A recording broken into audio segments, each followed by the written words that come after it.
So this just came in this morning. It's an ARP 2600 from Korg, the full-size version. I put an order out for it, I guess, I don't know, it feels like maybe 5 months ago. I can't remember exactly, but right when they announced them I put an order in, and it finally just got here after months of delays. So I'm super excited. I know there aren't a lot out there, so I thought it might be kind of fun to do an unboxing video for everybody. So I'll pull the synth out, kind of lay everything out, show you what's inside the box. It weighs a ton, by the way. And then I'm going to take this synth up to my studio upstairs and then do just some pure synth playing into my Apogee interface with high quality audio. So I'm going to get going, alright? Alright, so let's get this packing tape off. I would move the box somewhere else besides my living room, but like I said, it's almost too heavy for me to lift, and so I slid it in here from the front door.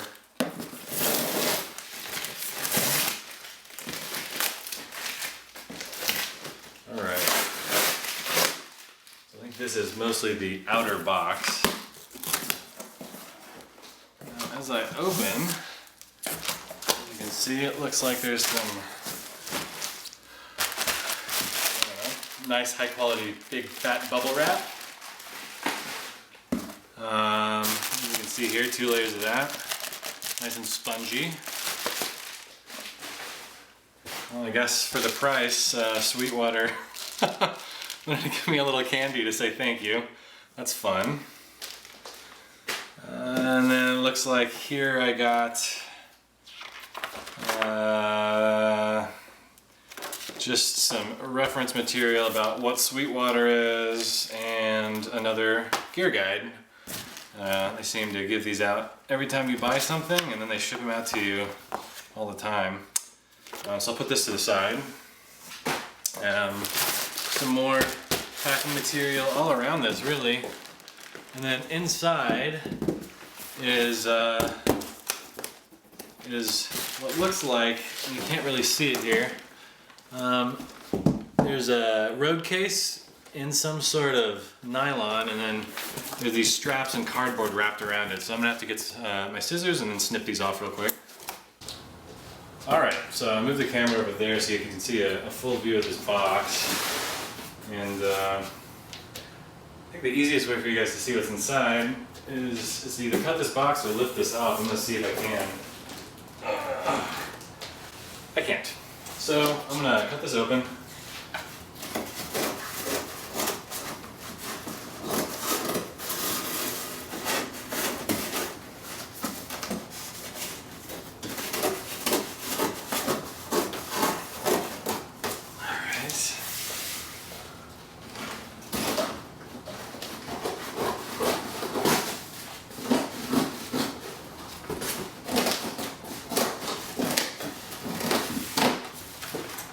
There we go. As you can see, that's that hard case I was talking about. And these interesting little ratchets on them. Maybe I can pull these off. I'm just going to cut them. There we go.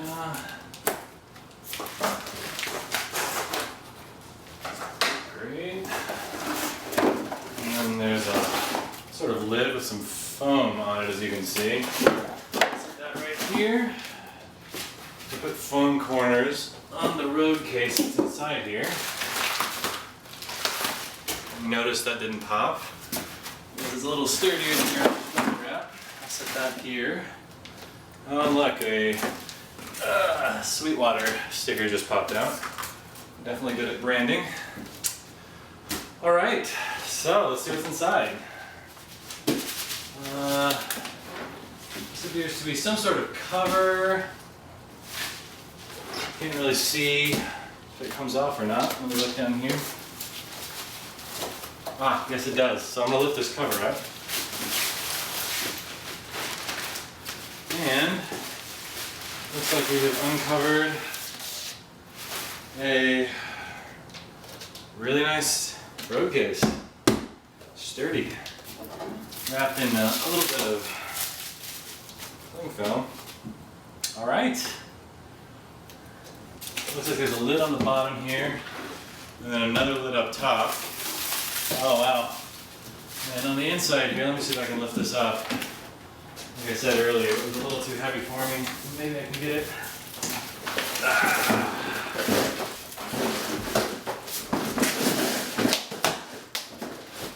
There we go. You can't see. Has the ARP logo on it and says ARP synthesizers.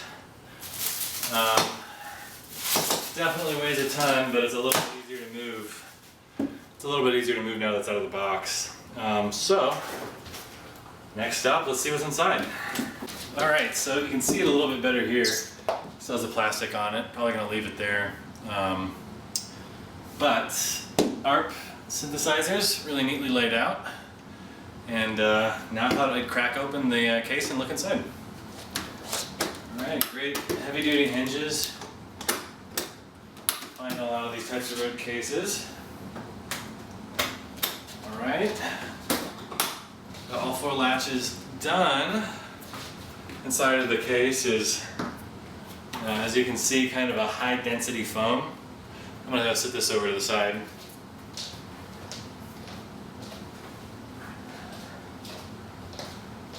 And then greeting me up at the top here is a bunch of Tolex and some instruction manuals. It says 2600 full size semi-modular synthesizer.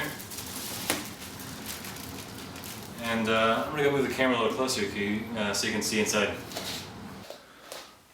Alright, so I moved the camera a little closer so you guys could see. But first is an instruction manual. Now I'm going to open this up and look at each of the pamphlets here. Alright, so the first one is the owner's manual. And has a Korg notice on it. It says printed in Japan. That's neat. Next book in here is the 3620 keyboard owner's manual. So the 2600 comes with its own controller. So this is the manual for that. And lastly, a 2600 owner's manual. So it looks like these might be recreations of the originals, and then Korg supplies its own manual as well for the FS edition. That might be an addendum or something. To be honest, I haven't looked in there yet, so I don't know. Alright, sorry, just wanted to take those manuals off and set them on the dining room table over here. So I'm going to start taking things out here. It looks like the first thing is the keyboard case. So I'm going to set it really gently right here and flip it over. Looks like there's feet on the bottom. This standard kind of guitar case handle, and then hinges and corners and everything look a lot like guitar amp or your Fender Rhodes or whatever. Interestingly, I think everything's riveted on here. There's no screws except for on these corner brackets, but these are all riveted. Neat little touch, I guess. So I'm gonna go sit this on the table as well, and then we'll open it up. And now, looks like there's a foam pad to kind of separate the keyboard from the 2600. I'm gonna go sit this on the side over here. And now for the main event. Oh, these really are heavy. Here it is, the 2600. There's a nice logo again on the outside. I'm gonna set this down over here. Let you look in the road case. And really, once everything's out, it's you know, just a regular old flight case. Nothing too fancy. Just everything's tailored for the 2600 and its keyboard component or counterpart. So I'm gonna go sit this over here on the side. All right. If you want one last look here, this is the 2600. And next, I'm gonna move over here to my dining room table to open the rest of this up. All right. So I'll take these manuals and sit them over here so I can read them later. First, I thought I'd open this up, and I'll come in for a closer shot after.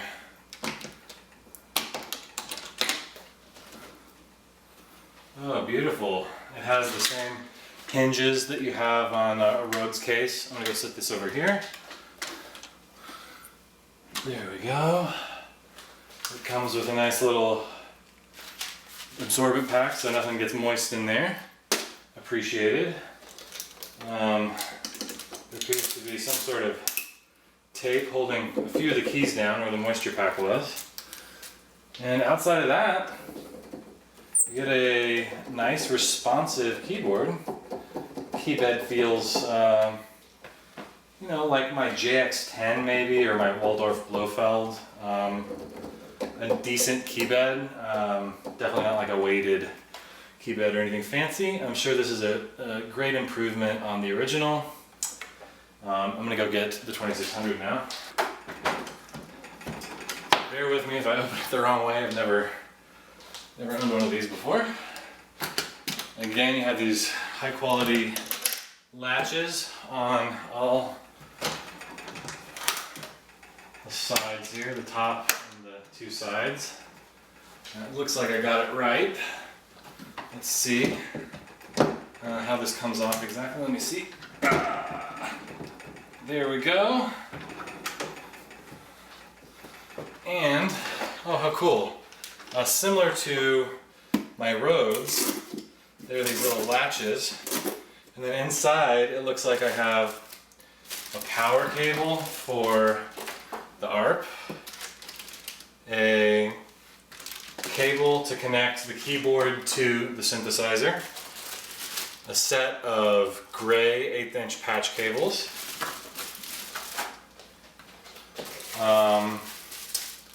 and then it looks like four wheels. I assume if you want to put wheels on the case, flight case, or possibly the ARP. I assume it's for the flight case. I haven't looked yet. They've given you those as well if you'd like. So with that, I'm going to set this to the side. Again, the construction's very nice, well made.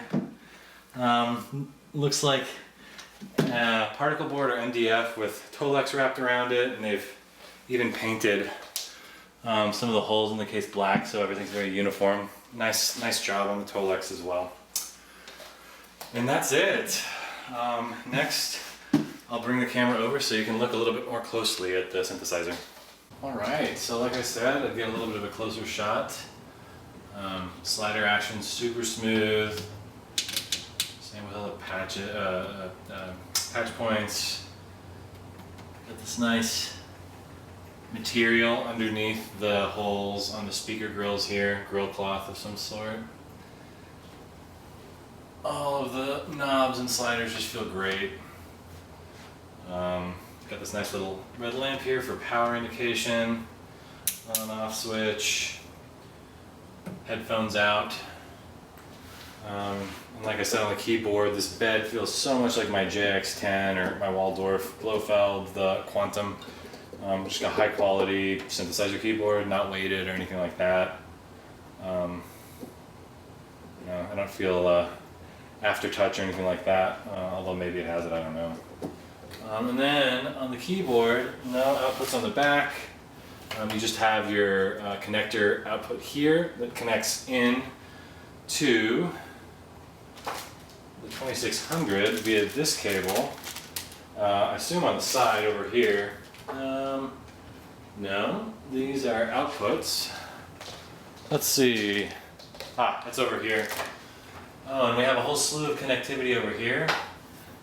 There's this controller out over here, but there's also a USB, and then MIDI in, out, and through, with a mode switch, which is just a very small little toggle switch.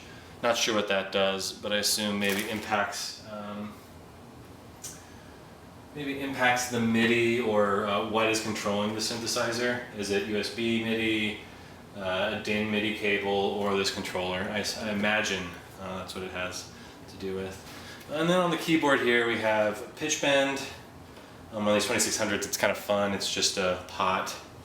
An arpeggiator with auto, up, down, random.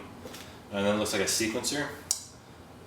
You have a single and multiple trigger mode, a latch mode, assuming all for the arpeggiator and sequencer.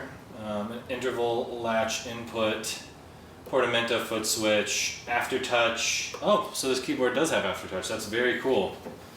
I had no clue. So there's an aftertouch output here, a vibrato depth, a very small little plastic stem pot, and then you have upper voice out, LFO, triangle, square, and then a true sine wave it looks like, and an external vibrato in. And you have a few sliders here for LFO speed, vibrato delay, vibrato depth, a portamento slider here, a momentary switch, pretty classic little momentary switch button here.